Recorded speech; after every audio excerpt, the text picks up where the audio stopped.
կանեպ եւ կանեպի յուղ, որն է ավելի արտակարգ, իհարկե կանեպի յուղը։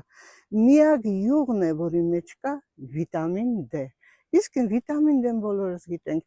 եթե օգտագործում ենք իմունային համակարգը, դիմադրողականությունը, ամբողջ օրգան համակարգերի վիճակն է լավացում, ինչպես պետք է խմել։ Մեկ թեյ գտալ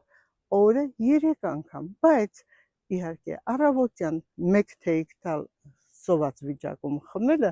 շատ ավելի լավ է յուրացվում մեր օրգանիզմի կողմից։ Եվ ամենակարևորը ասեմ, պսորիազով հիվանդներին է շատ անհրաժեշտ եւ խմել,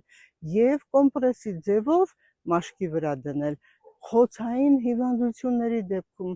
հաց շերտով քսում ենք խոցի վրա եւ մոմլաթով ծածկում։ Կարգավորում է ամբողջ մաշկի էլաստիկությունը, չի թողնում որ ծերանա։ Ինչ պետք է անենք, լավ մաքուր մաշկի վրա ուղղակի ամեն երեկոյան քսում ենք այս հրաշք յուղը եւ քնելուց առաջ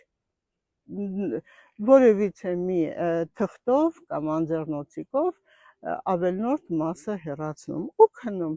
Առավոտյան կտեսնեք ինչքան գեղեցիկ եւ ինչքան առողջ տեսք ունի ձեր դեմքը։ Սիրելիներս, միակ յուղը, որ ունի վիտամին D, օգտագործեք, որովհետև նրա մեջ կա օմեգա 3-ի, օմեգա 6-ի մեծ քանակությամբ, որը սիրտանոթային համակարգի համար հրաշք է։